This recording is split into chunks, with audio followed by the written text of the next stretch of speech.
हम लगातार सुन रहे हैं 15 अगस्त 1947 को भारत आजाद हुआ था।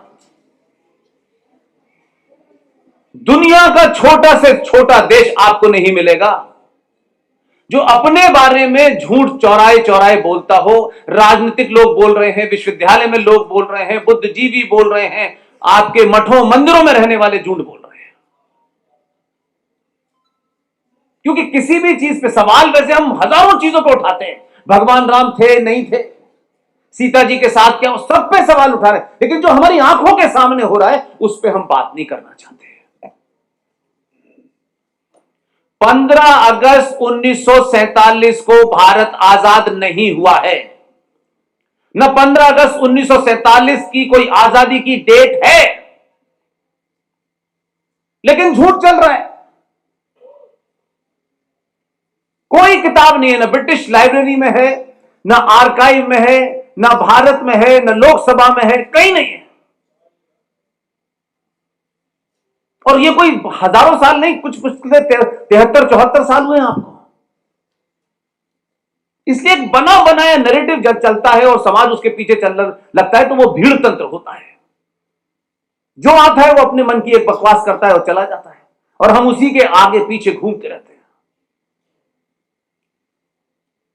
15 अगस्त 1947 को ब्रिटिश आर्काइव में क्लेमेंट एटली, जो उस वक्त के प्रधानमंत्री थे, उनकी कैबिनेट मीटिंग का कागज निकालने के बाद पता चला कि 15 अगस्त 1947 को भारत में ट्रांसफर ऑफ पावर हुआ है।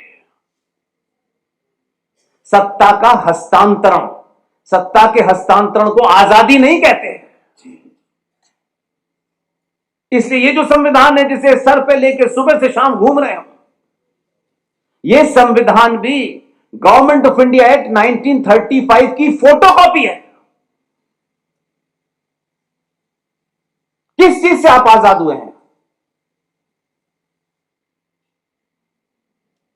ये जितने भी कहानियां आज तक चल रही हैं, इसमें कोई नहीं बोल ये मेरी सरकार है, ये मेरे जानने वालों की है, ये उसकी सरकार है। सरकार वरकार किसी की जानने वाली नहीं होती, और सरकार बहुत छोटी सी चीज है। कुछ लोग चुनते हैं, कुछ लोग चुन के आ जाते हैं, वो तमाम कैसे कैसे क्वालिफाइड लोग होते हैं, आपको पता ही है, उनका बायोडाटा बताने की आवश्यकता नहीं है। जो भी कुछ है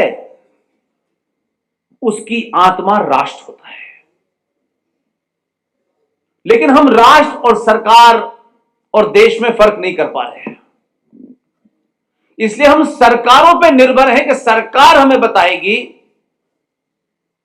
कि हम कब आजाद हुए, कब आजाद नहीं हुए। और जब समाज में लालची और कायर और डरपोक लोग पैदा होने लगे और सच बोलने से घबराते हो कि सच बोलने से कोई नाराज हो जाएगा, यह प्रवृत्ति आपके अंदर अगर बैठ जाए तो समझ लिए कि फिर वो राष्ट्र मर चुका है। हम सिर्फ चलते फिरते 82 करोड़ सनातनी हिंदू हैं, हमारे अंदर अपने ऊपर कोई किसी किस्म का गर्व नहीं है। हम भौतिकवाद की तमाम सारी चीजों को लेकर के समझते हैं कि जब तक मर्सिडीज नहीं होगी हम समाज में बड़े हो ही नहीं सकते।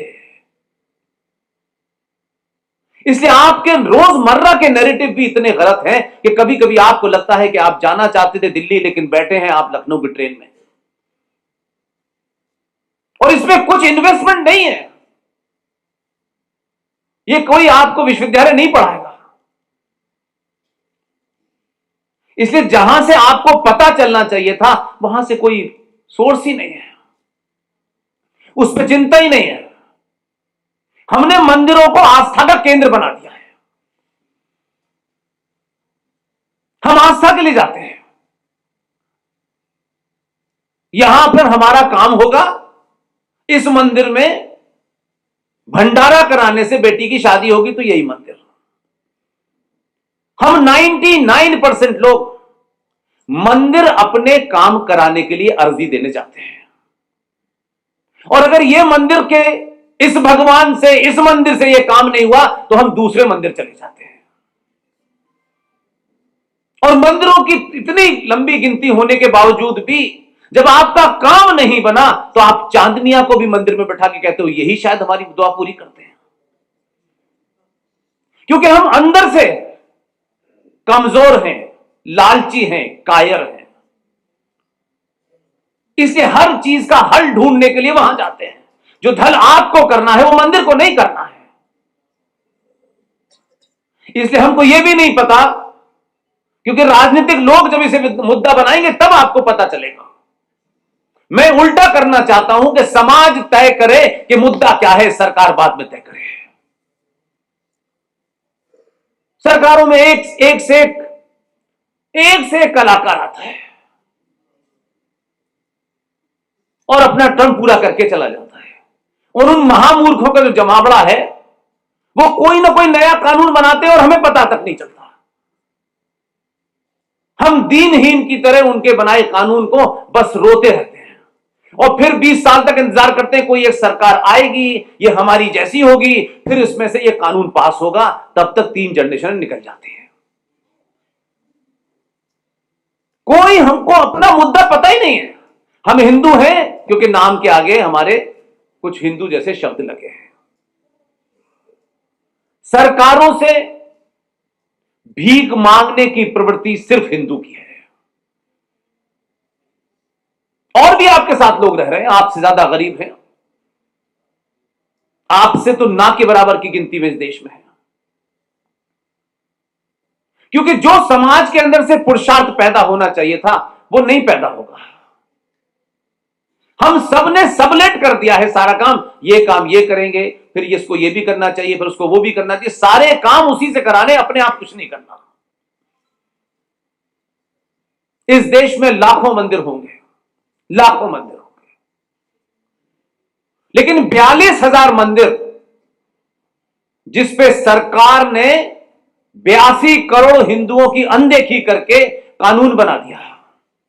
न तो आपके नेताओं को पता है, न ही हिंदू संगठनों को पता है, और या तो पता है तो बताना नहीं चाहते हैं क्योंकि उनकी पोल खुल जाएगी। लिहाजा आपसे ऊपर ऊपर की बातें करते हो, ऊपर ऊपर की बातें। सरकार किसी चीज में कोई नियम लाए, कानून बनाए, मुझे इसमें इंटरेस्ट नहीं है। लेकिन सरकार मेरे घर का कानून बनाएगी तब तो कम से कम मुझे इंटरेस्ट होना चाहिए कि ये बगैर मुझसे पूछे ये कानून बना कैसे। धारा 370 हट गई, बहुत खुश हो गए। राम मंदिर बन गया। अगर सरकार नहीं आती तो 82 करोड़ सनातनी हिंदू का क्या पुरुषार्थ था कि मंदिर नहीं बन रहा था। सरकारों के भरोसे रह के अगर आप मंदिर की लड़ाई लड़ेंगे तो 42,000 वो मंदिर हैं जो अनादिकाल के मंदिर हैं और सब साइंटिफिक मंदिर हैं। अब उसमें से एक बन गया है, फिर देखा जाएगा। अब कुछ लोगों को स्वार्थों के लिए लग रहा है तो वो कहते हैं हमें क्यों हर मंदिर में शिवलिंग ढूंढना है। ये आस्था का झगड़ा नहीं है, ये सभ्यताओं का युद्ध है।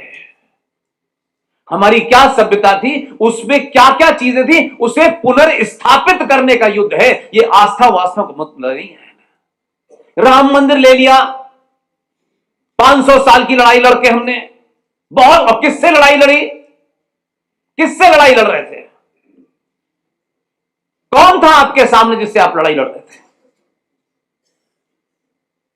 क्या गिनती थी उनकी, क्या कंट्रीब्यूशन था उनका? और हम खुश हैं। अब एक लड़ाई चल रही है, हमारे साथी दोस्त विष्णु शंकर जैन लड़ रहे हैं। अगर लड़ाइयां 500-500 साल एक मंदिर के लिए चलेंगी तो फिर मैं नहीं मानता कि कोई जागृति है। जिस दिन समाज में जो जागृति आई है वो बगैर इस नफे नुकसान के सरकार है या नहीं है, आपने कभी उन मुद्दों को सरकारों के सामने, समाज के सामने नहीं रखा। इसलिए आज आप अपनों द्वारा, जिन्हें आप अपना कहते हैं, उनसे सवाल नहीं करते आप। क्योंकि कहीं आप जाति देख के बात करते हैं, ये हमारा एमपी है तो इससे क्या बात करनी, ये फला का एमपी है, इससे क्या बात करनी है। आज की डेट में भारत के संविधान और इस संसद ने, दोनों ने मिलकर भारत के सनातनी हिंदू को 8वें दर्जे का नागरिक बनाया है। यहां किसी से पूछो नहीं पता होगा। हम सब ताली बजा के खुश है, मंदिर बन गया बस हो गया, नहीं भाई। सभ्यताओं के युद्ध में सरकारों की जिम्मेदारी नहीं है, समाज की जिम्मेदारी है। आप उन मुद्दों के लिए कभी बाहर निकले ही नहीं, या फिर वो मुद्दे आपको पता ही नहीं है, या कुछ लोग सोच करके आपको पता ही नहीं। लेकिन हम सिर्फ ताली बजाते हैं, हर बात को एंटरटेनमेंट समझते हैं। आज की डेट में, आज की डेट में किसी संगठन से नहीं, किसी पार्टी से नहीं, जिसके यहां आग लगी होती है ना, वो ये नहीं तय करता है कि मुझे कितने लोग पहचानते हैं और कितने नहीं पहचानते, और ये करने से क्या नुकसान होगा और ये क्या फायदा होगा। वो कुछ नहीं करता है, वो काम कर देता है बस। भारत के संविधान में, जिस संविधान को हम सुबह से शाम बीच बीच में बार बार संविधान संविधान, ऐसे लगता है कि बगैर संविधान के हमारा घर नहीं चलता। जिस संविधान में आपको 8वें दर्जे का बनाया है, हम उस पर चर्चा नहीं करेंगे कभी। लेकिन सारे धर्म बराबर है का पाखंड हम बोलते हैं। सारे धर्म बराबर बोलना सबसे बड़ा पाप है, क्योंकि ये संस्कृत विश्वविद्यालय के अंदर बोल रहा हूं। धर्म शब्द का अर्थ क्या होता है, हम जो कुछ समझते हैं, धर्म का अर्थ होता है आपका कर्तव्य, आपकी ड्यूटी। एक मां का धर्म क्या है, एक पिता का धर्म क्या है, एक बेटे का क्या है, एक बेटी का क्या है। राजा का धर्म होता है, उसका कर्तव्य होता है, उसकी ड्यूटी होती है। लेकिन कुछ जुगनू आए और उन्होंने ये झूठ बोला और आपको लगा अरे ऐसी कोई बात नहीं। जिन लोगों ने भी उस समय उसको चेकमेट नहीं किया, वो इसके पापी हैं।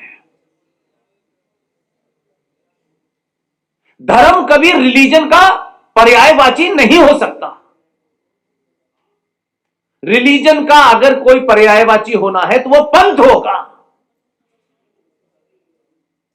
लेकिन दो तरफ से कंफ्यूज किया। जब आपने उसे धर्म कहा कि सारे धर्म बराबर हैं, तो सनातनी को लगने लगा अच्छा, वो जो कान में 5 बार अल्लाह को याद करके आपको बता रहे हैं वो भी, और जो सूली पे लटके हैं वो सब बराबर है। नहीं हो सकता ये।